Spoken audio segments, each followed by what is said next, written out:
আর স্বাধীনতা কোনো স্বাধীনতা নাই। আমাদের স্বাধীনতা 1971 সালের স্বাধীনতা সংগ্রাম। আমার জন্ম একবার হয়েছে, আমার জন্ম তো দুইবার হবে না। আপনার জন্ম একবার হয়েছে, আপনার জন্ম তো দুইবার হবে না। মানুষের জন্ম যেমনি একবার হয়, মানুষের স্বাধীনতাও ঠিক একবার হয়। এটাকে আপনারা বলতে পারেন একটা আন্দোলন, এটাকে একটা বলতে পারেন গণ অভ্যুত্থান। It's enough. আমাদের 1971 সালের স্বাধীনতার লক্ষ্য ছিল জাতীয়তাবাদ, গণতন্ত্র, সমাজতন্ত্র এবং অসাম্প্রদায়িক সোনার বাংলা।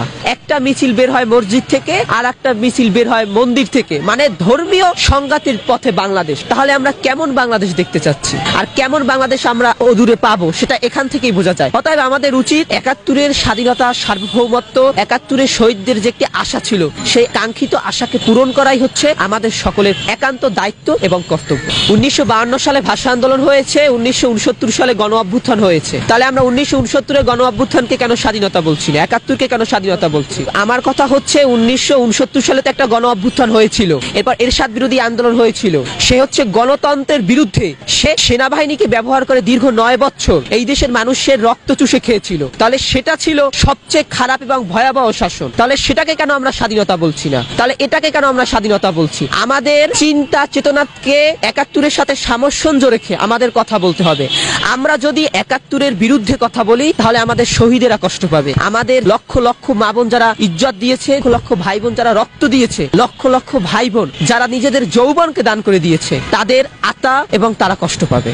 আমি কোটা সংস্কার আন্দোলনে আমি সম্মুখ সারির আমি একজন যোদ্ধা ছিলাম, এটা চিরন্তন সত্য, ইউনিভার্সাল ট্রুথ। কিন্তু আমার ঘটনা হচ্ছে কি, আমি হচ্ছে সবসময় বর্তমান প্রেক্ষাপট নিয়ে ভাবি। আমি হচ্ছে যেটা সত্য সেটাকে বলতে হবে, আর যেটা মিথ্যা সেটাকেও বলতে হবে। কারণ আমি আদর্শ মানুষ হতে চাই। আমি সত্যকে সত্য বলবো, মিথ্যাকে মিথ্যা বলবো। কোটা এই দেশে আমাদের পিছিয়ে রাখতো, এজন্য তার বিরুদ্ধে আন্দোলন করছি। It's enough. ওই কোটা তো এখন আস্তে আস্তে আরো বাড়ছে। শেখ হাসিনা তো 60% দিয়ে গেছিল, এরপর তো এখন তো দেখছি আরো বাড়ছে। এখন কোটা ছাড়াই তো চাকরি হয়ে যাচ্ছে।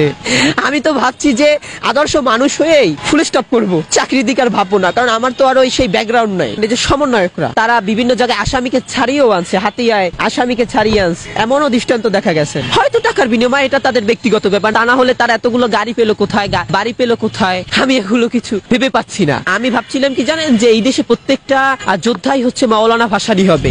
যে মাওলানা ভাসানী তালের টুপি নিয়ে নিজে রান্না করে সেই খড়কুটার ঘরে বসে তিনি বসবাস করেছে। তিনি কখনো ক্ষমতাকে তিনি কখনো ব্যবহার করে নাই। মাওলানা ভাসানী এরা হচ্ছে এখন রক্ষক হয়ে ভক্ষক হয়ে গেছে।